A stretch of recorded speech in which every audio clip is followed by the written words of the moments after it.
This is the Codcast. All things Whitby Town FC. Hello and welcome to the latest edition of the Codcast. I'm Paul Connolly, joined by Liam Ryder from the Whitby Town media team. And Liam caught up with Callum Wilson last week after he signed forms for the 2026-27 season. So Callum, just to start with, really obviously signing on first team forms again this season, do you feel it was an easy decision for you to choose Whitby again? Absolutely, yeah. It's been brilliant over the past 2 seasons or so I've been here.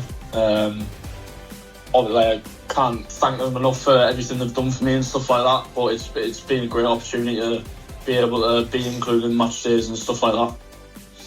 Yeah, and I don't know if you've had sort of other offers from elsewhere, but I mean, you've sort of already sort of covered it there really, but coming through the academy with Whitby, having that feeder into the first team, I guess really like you say, sort of have that environment of being around those first team more experienced players have done you the world of good. Oh, definitely, yeah. Having like the likes of Blandy and people like that over the past couple of years has just been brilliant, like role models to go along. And then even the youngsters, not so youngsters, but you know what I mean. But even having them around, like them being in academies and stuff like that, and having that around you is just it makes you feel like you're going to be more confident in that environment and play better and stuff like that. And it just helps you gain more experience from it. Yeah, and obviously when you first got involved with the first team, it was Gary Liddell in charge. It's now Lee Bullock. Have you sort of had any discussions with him in terms of your role going to this new season? Yeah, we spoke a little bit, and he said at the minute it's my shirt to lose pretty much, and I'm going to get that opportunity over pre-season to show him what I'm about, and show that I'm potentially good enough for this level, and obviously I'm keeping my head down and wanting to work hard to show that I can do that. Yeah, and I guess in a way, really, the amount of changes we've had over the summer of a lot of players leaving, new players coming in as well. I suppose you're going to use pre-season to sort of, like you say, that make that shirt yours, and a real chance for a lot of the new lads to really sort of show what they're all about. Yeah, definitely. Like obviously, we had first training session this week, and the new lads are great. They're welcoming. They're all willing to speak to you, and they've obviously probably got the same idea as me, thinking they want to come in and hit the ground running and get their shirt and stick to where their position is and get playing every week. So yeah, definitely it's going to be a good season ahead. Yeah, and you obviously mentioned about the character of the squad. You'll probably seen a bit more than we will have done already just from that first training session. But in terms of the ability, what would you sort of tell supporters about what they can expect to see from this new group? Very energetic group. They're quite. How should I say this? Quite, just explosive. Quite, just keep going and very technical and stuff like that. They're just very hard working to keep their heads down and set standards to each other. And yeah, just sort of moving on now to sort of your experience of the MPL in your past couple of seasons with the club.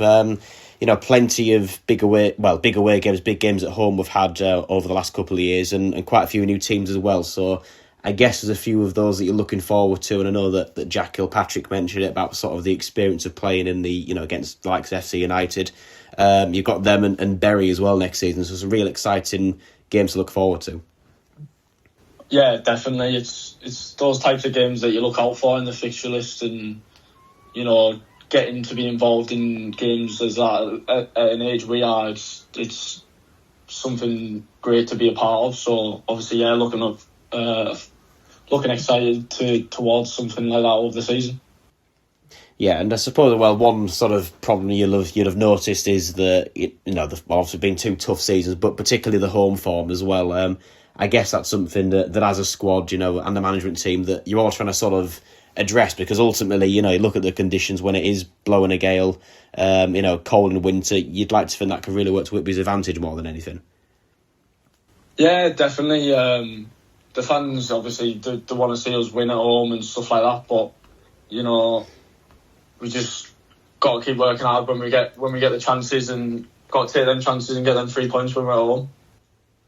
Yeah, and then just finally, really, you've already sort of alluded to it earlier on in the interview, but just, looking at your sort of personal ambitions for the season, I guess really, it's sort of like referenced earlier, that thing of starting to really sort of stamp down that position for yourself in what's going to be, an exciting new team out there. Definitely, yeah. I'll just trying to keep my head down as much as possible and trying to get that position solidified for me is what I'm looking for, and obviously trying to help out the team as much as possible over the year, and getting game time is a big thing for me, so hopefully I get that opportunity over the next year or so. This is the Codcast. That was young fullback Callum Wilson joining us on the Codcast, speaking to Liam Ryder, as I mentioned at the top of the show. I'm joined by Liam. He was at training on Thursday night. What were your thoughts, Liam? How are the lads looking? Very sort of low numbers on Thursday's session. A few of them away for a variety of reasons. We've got holidays, stag do's, various reasons.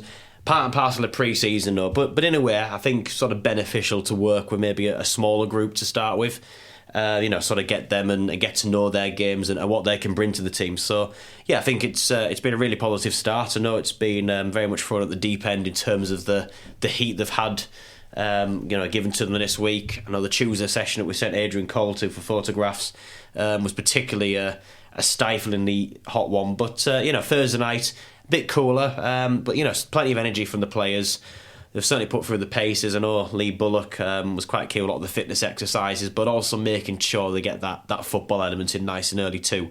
It's a good little sort of intricate play there, and the bits of play that I did see. So really positive. Of course, a new group, but already you can sort of see that everyone's getting on well, on the same page.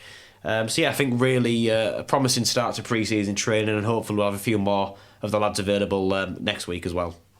Yeah, definitely. Always the difficult part about pre-season, isn't it? Is trying to get pretty much everybody in the room at the same time, so to speak. Like you mentioned there, holidays and everything like that, and life as it is. Always a bit of a difficulty. But yeah, the lads certainly working hard. Obviously, you put together the sort of 9-10 minute video on that one, and I mean, I guess that's got to be the starting point, hasn't it? Getting the lads fit and getting them ready first and foremost. Yeah, that's it. I mean, pre-season, the results don't really matter. Obviously, I want to win to have a bit of confidence, but like we'll hear from Denny Ingram later on, he's been involved where you can win all your pre-season games and have a shock of a season, and vice versa. So hopefully, if we have a bad pre-season, hopefully people don't freak out and we can have a good league season. But yeah, it's good to sort of see that everyone looks engaged in it. They want to be at the club, which is massive. Really, that mentality is going to be big, and I think, as much, maybe early on less so, but as pre-season goes on, you sort of want to see the friendlies reflect a more competitive match, whether it's a league game, which can have some similar ones like Gisborne Town right at the end, a very strong MPL East outfit now, but even the games against like Mass United, the first one of course, away from home, they're sort of your dress rehearsal for perhaps a cup game you could get further down the line. So a good bit of variety in there. And you want to see the players, take the friendlies seriously. But the main thing is really, I guess, just to get that fitness up. Start sort of building these relationships with other players on the pitch, and hopefully, it can be a real positive pre-season campaign. Everyone gets plenty of minutes as well. Yeah, absolutely. Liam mentioned there about Denny Ingram, and he caught up with him at training. Well, Denny, it's been a return to pre-season training this week. Certainly put the lads through the motions out there. Yeah, look, it is what it is, pre-season. I don't think there's any football up and down the country that really enjoys pre-season, but it's totally different to what it used to be. Boys come back now, they're fit, athletic, look after themselves to a certain extent. They still have to have the time away and enjoy themselves, but pretty much the majority look after themselves and keep themselves ticking over. So it's totally different to what it used to be a few years ago. But no, look, it's more football based. There's got to be a little bit of fitness, obviously, but the majority of it will be football based, which will replicate what's expected of them on a Saturday or a Tuesday night. Yeah, we've heard you reference it many times throughout the session as well about, you know, the attitude of the players out there, and, you know, especially on Tuesday, probably more so when it was, you know, scorching hot. You know, really sort of showing that attitude, not letting anything sort of get in the way and have excuses out there. No, that's it. I think there's no excuses. You know, it's the same for everyone, and the same for any other team that's training Tuesday, Thursdays. They're training in exactly the same conditions. So, look, anybody can make an excuse. However, you've got to find a solution to the problem. Well, plenty of water breaks when it's hot. Shorten the time that you're training for, give them a little bit more rest in between certain things, but ultimately we're here to work hard, and well, we've cut the session short a little bit there tonight. You know, we've worked them hard. Could have carried it on for another 5 or 10 minutes, but second session in, you don't want to flog a dead horse. It's all about, you know, hitting the ground running on 8th of August. Anything from now till then is getting minutes into the legs, getting bit of fitness, getting a little bit of understanding of what myself and the gaffer will want throughout the season, and there's plenty of time to work on it. You know, we're still actively looking to bring a few players in. If the right player comes available at the right time, then we'll do everything we possibly can. But of what I've saw tonight, I've only got back off holiday at 4 o'clock this morning, so I've travelled through to the first session that I've been to. And look, very, very promising from what I'm seeing. Attitude, desire, commitment, quality, and that willingness to drive each other on. I think that's the biggest difference that we've noticed in 2 sessions. Yeah, naturally it's going to be a bit disruptive as well in terms of the numbers over pre-season, but I guess it has its benefits in a way that you can sort of work with a smaller group from certain sessions and develop them. Absolutely, and then look, I've just said to the boys there is don't worry about who's here, who's not here. Concentrate on yourself, and if you concentrate on yourself and you're giving everything you've got, just said there, the lads who are not here tonight for one reason or another, and it happens up and down the country, like I've said before, but they're a session ahead of them now, you know, and the boys that are going to come back the next session, then they've got to work twice as hard to make up for what they've missed out on tonight. Yeah, and then just finally, really, obviously the league fixtures won't know those for a couple more weeks, but I guess really, you know, the next best thing from these training sessions will be looking ahead to that game at Mask in a couple of weeks. Yeah, absolutely. Like I said, it's pre-season. It's a bit of a difficult one. I've been involved in many of them. I've had some unbelievable results in pre-season training or pre-season sessions, and started the season absolutely horrendously. I've also had an horrendous pre-season and started the season off absolutely flying. So look, pre-season is what it is. We're here to work on individuals as a team, as a collective, to get an understanding and a game plan of how we want to go this season. So like I say, it'll be mix and match, but ultimately everything will be focused for the 8th of August. We should be hitting the ground running then. This is the Codcast.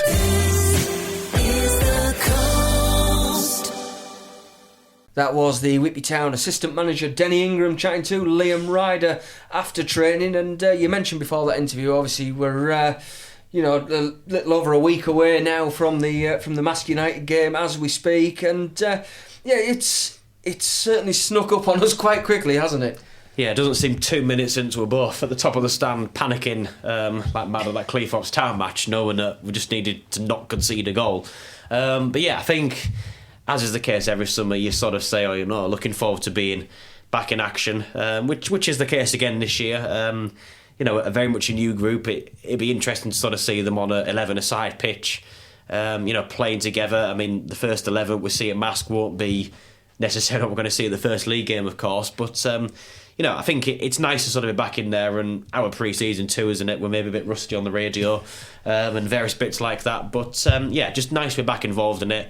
I know we had a real turgid season last year, but you do start to miss it eventually, don't you, once you get into the summer. So yeah, it'd be nice to be back, even if it is a less competitive environment. Yeah, so another one that Liam caught up with then after training was the Whitby Town goalkeeping coach, Neil Ince.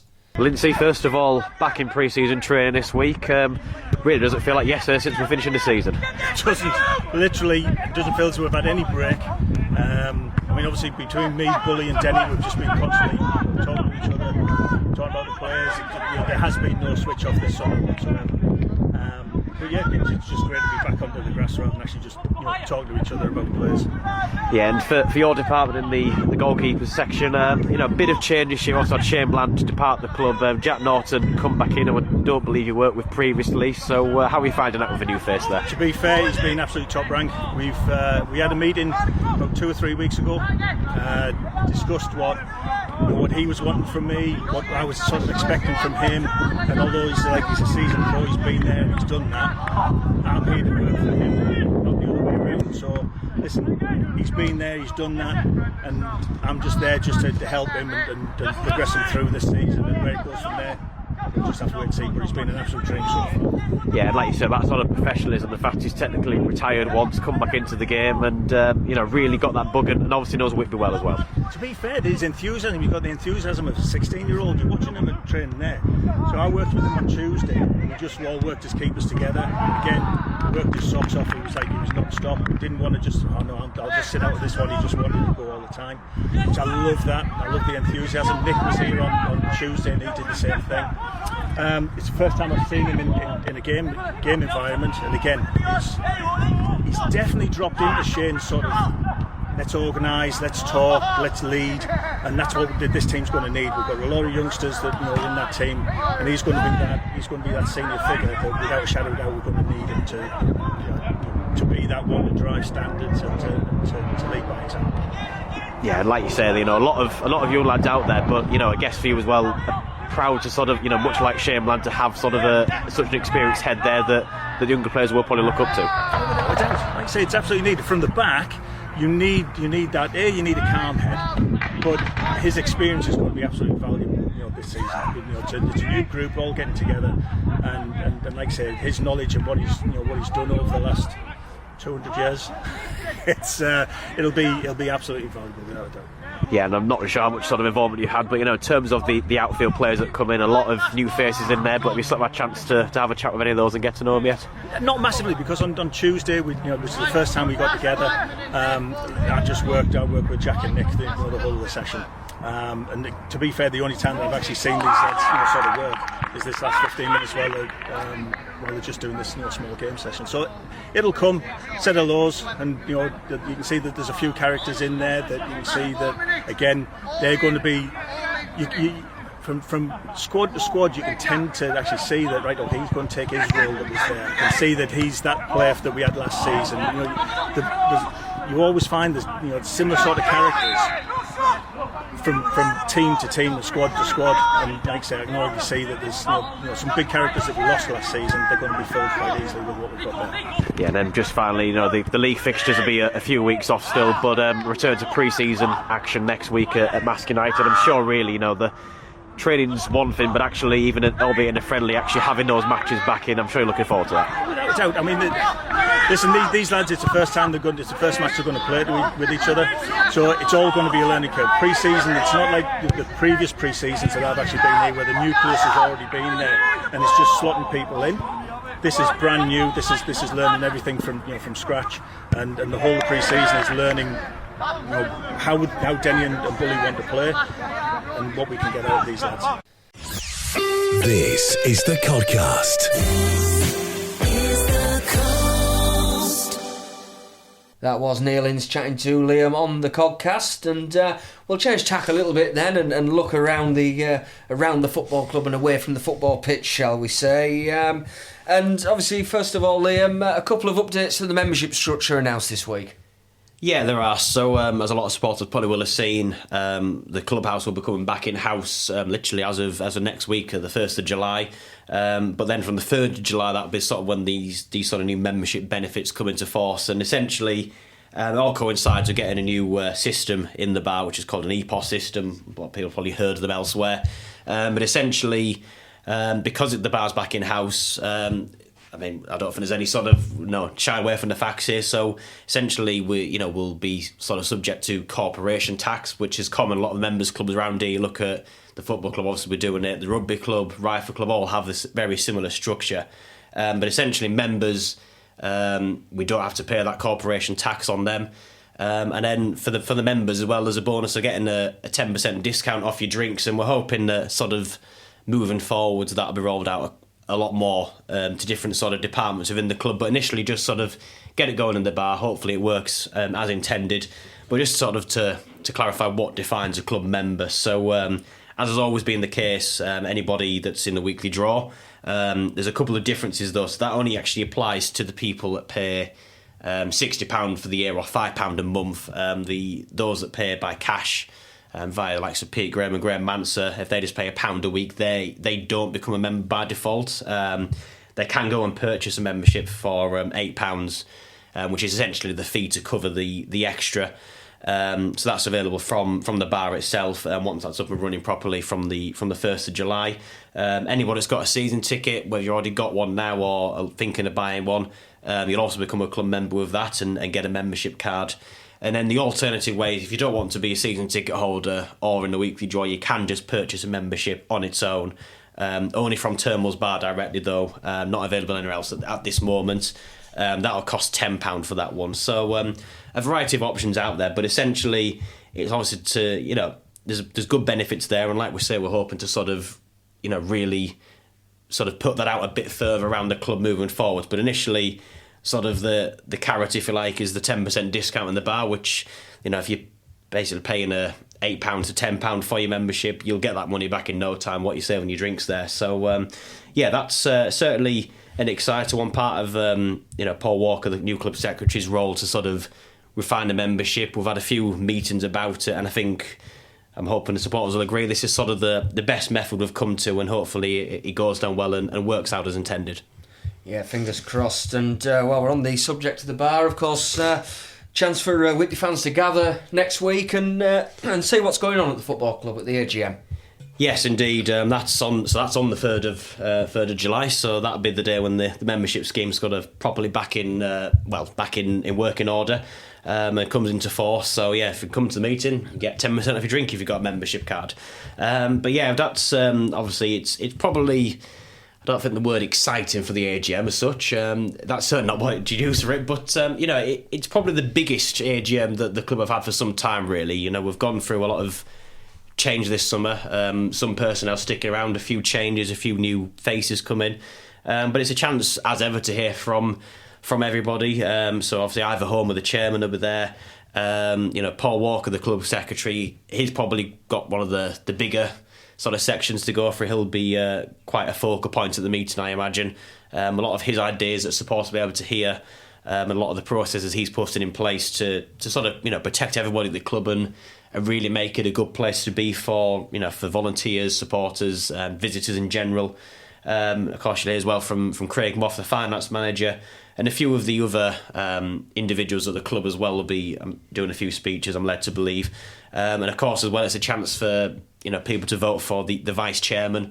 That's another new role that's become available. So nominations can go to secretary@whitbytownfc.com, and Paul Walker will pick those up. But yeah, as ever, plenty going on with that one, and we would encourage people, if they're able to get along to the meeting. We'll look at doing some form of stream, maybe just to the supporters club, but we'll see what our options are with that one, just to try and open up to those that perhaps live a bit further afield. But anyone that can get there in person, you're certainly encouraged to do so. It's the best chance you get, and as much as the minutes were publicised afterwards, to hear it sort of first hand, ask your questions there and then, and hopefully it can real positive meeting and sort of set the mood, really positively going into the new season. Yeah, absolutely. So a couple of other things quickly to mention then on the fundraising side of things. We've got the Gala Day draw. That's the tickets are out now, and people can get hold of them. Just run us through how people can buy tickets, or if they're able to sell tickets, be able to pick some up. Yeah, so as ever, it's sort of a very similar process to what we've had previously. You can pick them up at the ground yourself, but really sort of limited opportunities. There will be behind the bar from the 1st of July.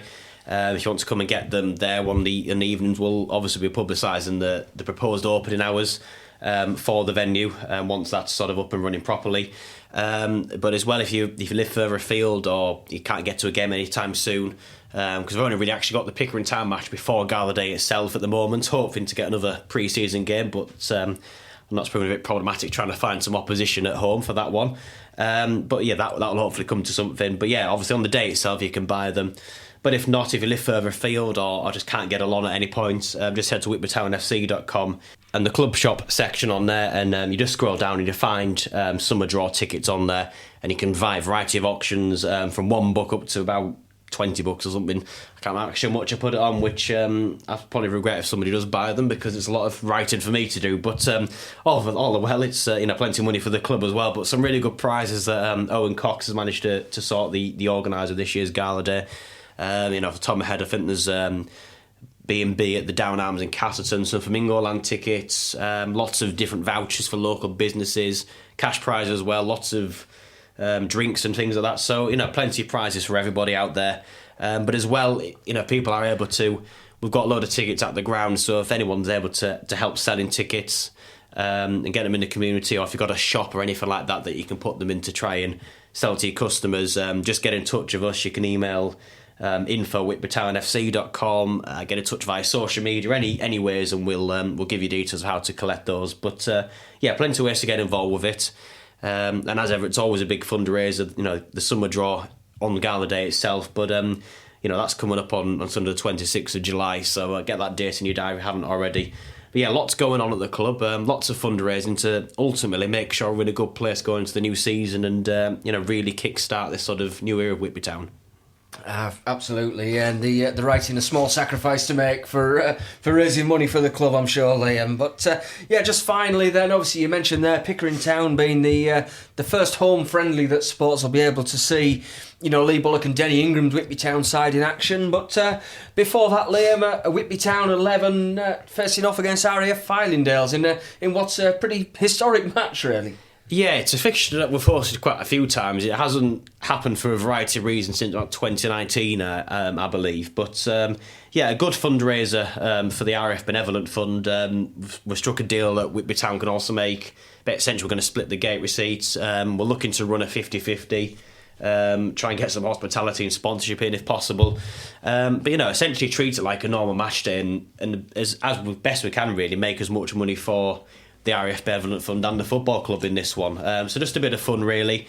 And of course Whitby Town, the first team, were playing at Bridlington Town away on the Friday evening, so a good chance for you to get down the first time to the Tobar Express Stadium ahead of the new season. Hopefully see all the ground improvements and renovations that have been in place over the summer as well by that point. It should be a good match, that one. Bit of fun ultimately, that's the main thing. I know that Craig Moss pretty much made the team up, the Whitby Town 11. I'm sure a mixture of ages and abilities in there, but that's part and parcel of these charity matches. Doesn't really matter. It's just a bit of fun at the end of the day. But yeah, anybody that's able to get down, it's a 1 o'clock kick-off for that one on Saturday the 11th of July. So Whitby Town 11 against an RAF Fylingdales 11 should be a good one. Absolutely, yeah. So 11th of July, 1 o'clock for that one. And of course, that other date for your diaries, Friday the 3rd of July, from around sort of 6:30 for the Whitby Town AGM. Make sure you get along, find out what's happening around Whitby Town Football Club, about the changes over the summer, and about everything going forward. A really important night for the football club after what has been a very important summer for Whitby Town Football Club as well. So if you are able to make it, please do get along and support the club and find out what's happening. But for now, big thank you to Liam for joining me on the Codcast. Big thank you to our guests as well, Cal Wilson, Neil Ince and Denny Ingram. And we'll be back next week previewing that first pre-season game against Mask United. Bye for now.